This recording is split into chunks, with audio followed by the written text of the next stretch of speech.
Have you ever wondered why some people manage to thrive financially even when they earn little, while others are always struggling, even with high salaries?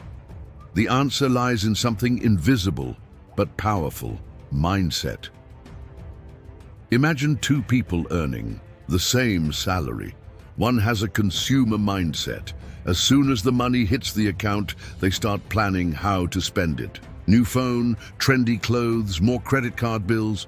They think, I work so hard, I deserve to treat myself, right? But the other person has an investor mindset and thinks differently. How can I make this money work for me? That's where everything starts to change. This idea comes from the teachings of Robert Kiyosaki, author of Rich Dad, Poor Dad. He learned early on that truly wealthy people don't think about earning more just to spend more. They think about how to multiply what they already have, even if it's just a little. It's not about being born rich or waiting for a raise at work. It's about choosing to see money in a different way. While many see their salary as something to spend, the rich see it as a seed. Yes, a seed. They plant today to harvest tomorrow. Instead of spending it all, they ask, how can I turn part of this into something that brings me returns later? Changing your mindset doesn't happen overnight. It's like turning a ship. It takes decision, patience, and practice. But once you start thinking like an investor, even with little money, the game changes. You begin to see opportunities where you used to see problems. And here's a secret. Thinking like a rich person comes before becoming rich. So stop and reflect. For a second, are you thinking like someone who spends everything they earn, or like someone building a bridge to the future? Now that you're starting to shift your mindset, let's talk about one of the most powerful habits in personal finance: paying yourself first. But what does that mean in practice? Imagine this. It's payday. The salary hits your account and suddenly the bills line up: rent, water, electricity, internet, credit card, groceries. And when you look again, the money's gone. You worked the whole month but kept nothing for yourself. Here's the secret many wealthy people use. Before paying any bill, they pay themselves first. Wait, that doesn't mean spending on treats or gifts. Paying yourself means setting aside a part of your money, 5%, 10%, whatever you canto invest in your future. It could be an investment, an emergency fund, or a course that will help you earn more later on. It's like saying, I worked hard, and before I give my money to companies, bills, and expenses, I'll keep part of it for myself, for my growth, for my dreams. Kiyosaki explains that this isn't just a technique, it's a discipline. It might feel hard at first, especially if money is tight, but the more you practice it, the stronger the habit becomes. Because here's what happens when you leave investing for if there's anything left. There's never anything left. Why? Because spending is easy. There's always a sale, an emergency, or a just this once. But when you flip the order and put yourself first, something changes inside you. You start seeing investment as a priority, not a luxury. It doesn't matter if today you can only save $10. What matters is starting. Over time, that amount grows. But more important than the money is the habit you're building. Paying yourself first is a sign of respect. It's like saying, I believe in my future and I'm investing in it with intention. So tell me, are you paying yourself first? Or are you always putting yourself last? After you start investing in yourself, it's time to understand something fundamental about money: the difference between assets and liabilities. According to Robert Kiyosaki, this is one of the main reasons why some people get rich and others stay in debt. Assets are things that put money into your pocket. Liabilities are things that take money out of your pocket. It sounds simple, but this concept can completely change the way you buy things. For example, many people think that buying a house is always an investment, but Kiyosaki explains, it depends. If the house constantly costs money like taxes and maintenance and brings no income, it's a liability. But if the house is rented out and brings you income, it's an asset. Another example is a car. If you only use the car for personal reasons and it creates expenses like gas, insurance, and repairs, it's a liability. But if the car helps you work and earn income, it might be an asset. This is where the big difference lies. The rich focus on buying assets, even starting small. They look for ways to make money work for them. People with a consumer mindset often collect liabilities, thinking they're getting richer when they're actually falling deeper into debt. And here's the good news. You don't need a lot of money to start building assets. You can start by buying knowledge, learning how to invest, starting a small business, or trying simple investments. The most important thing is to change your focus. Stop spending on things that only increase your expenses and start investing in things that can give you returns. Now think honestly. Do the things you own today put money in your pocket or take it out?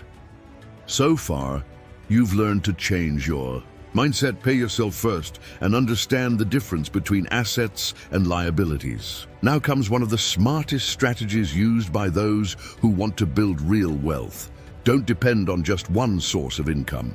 Many people believe that their salary alone gives them financial security, but the truth is, depending on only one income is like walking on a narrow bridge. If it breaks, there's nowhere to go. An unexpected event, a job loss, or a company crisis, and everything falls apart. That's why the rich build multiple income streams. Even if one stops, the others keep going. There are many ways to create new income sources, even starting from scratch. You can invest in stocks, real estate, open a small business, sell something online, or offer a service you know how to do. You can even turn a hobby into something profitable. Another powerful way is to invest in knowledge. When you learn a new skill like marketing, sales, finance, or even a technical trade, you're opening a new door for future income. The most important thing is to realize the money you earn today can help build a base that supports you tomorrow. And the more income sources you have, the more peace of mind you'll have. You don't have to do everything at once. Start small with an idea that fits your current routine. But what you can't do is keep depending on just one salary and thinking that's safe. Real financial security comes from diversification. Now think for a moment. If tomorrow your main income stopped, would you have another way to support yourself? That's why anyone who wants to change their life needs to seek this knowledge on their own. Nowadays, there are many ways to learn: books, videos, courses, podcasts, specialized channels. Everything is within reach for those who truly want to understand how money works. It's not about becoming a finance expert, but learning enough to make better choices. Robert Kiyosaki always says, the more you learn about money, the easier it is to make money work for you. That's the opposite of those who live just chasing their paycheck at the end of the month. Financial education is what allows you to break the debt cycle. It gives you clarity to decide where to invest, what to cut, where to grow. It's what helps you plan for the long term without fear. And most importantly, the more you learn, the more confident you become to take action. Don't wait for someone to teach you. Take responsibility. Set aside some time each week to read, watch, take notes, and plan. Even if it's a little time, it adds up. And just like compound interest, knowledge grows too. Often, what stops us from achieving financial stability isn't the lack of knowledge or opportunity, but how we deal with emotions related to money. When you see something you really want, whether it's a product or an investment opportunity, how do you react? Most people make financial decisions based on emotions, not on rational planning. Emotional control is crucial.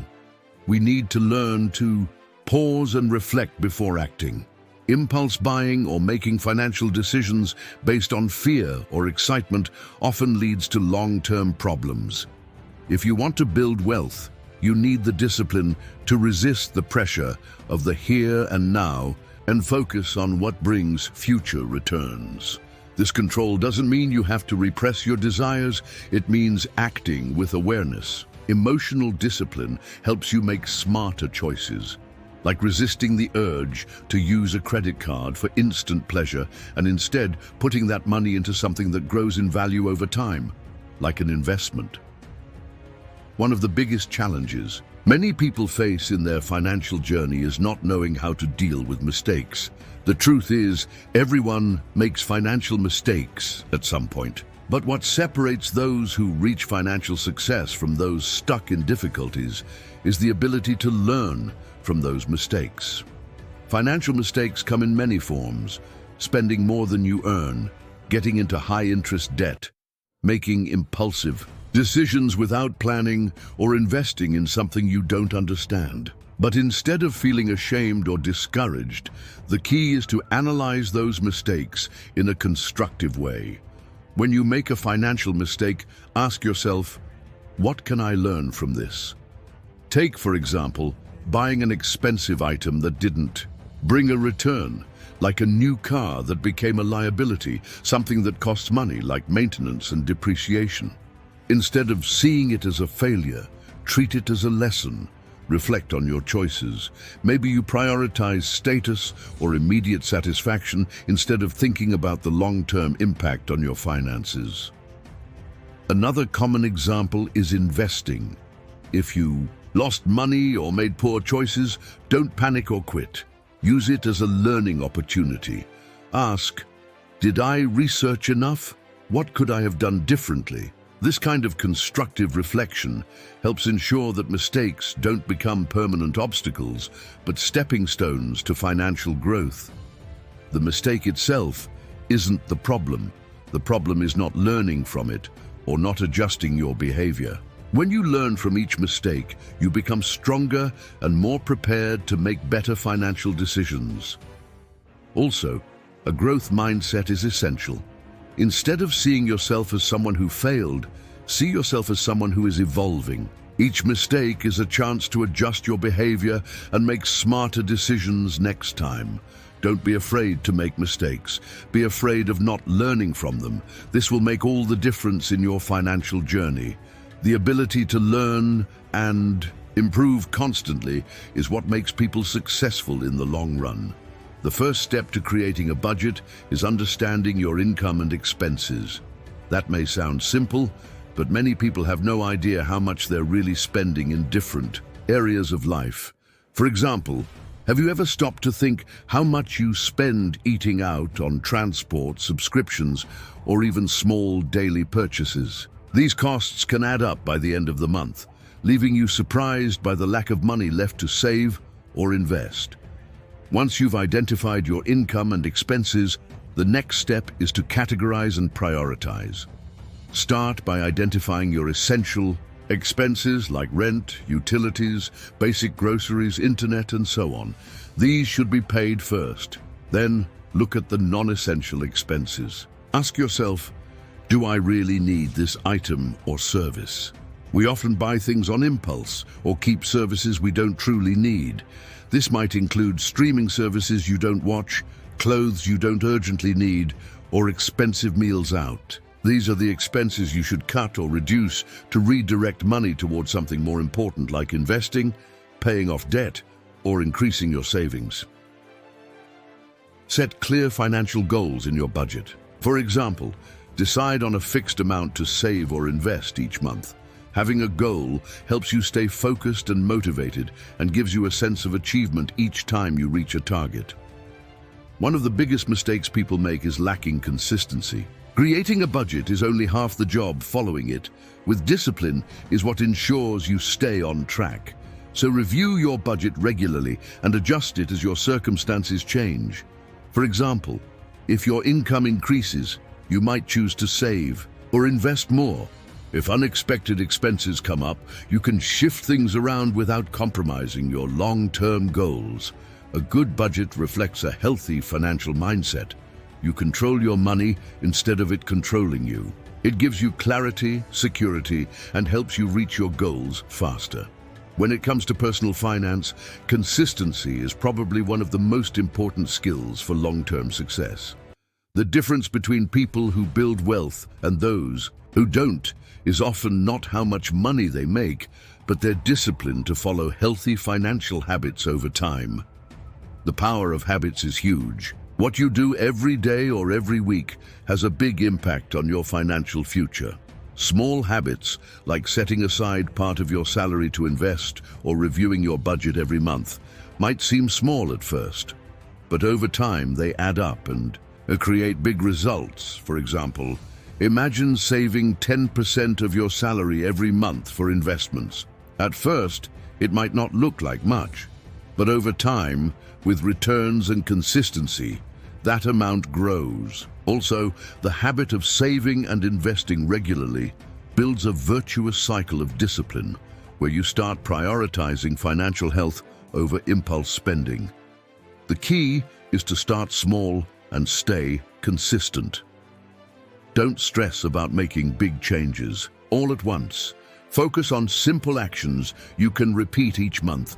What matters isn't how much you start saving or investing, it's that you start and keep going. One powerful habit is reviewing your financial goals regularly. This doesn't mean drastic changes every month, just checking your progress. If you've set a yearly savings goal, review it at the end of each quarter. Are you on track? Can you do more to increase your savings or investments? This regular check-in keeps you in control and helps you adjust when needed. Another important thing, financial habits are contagious.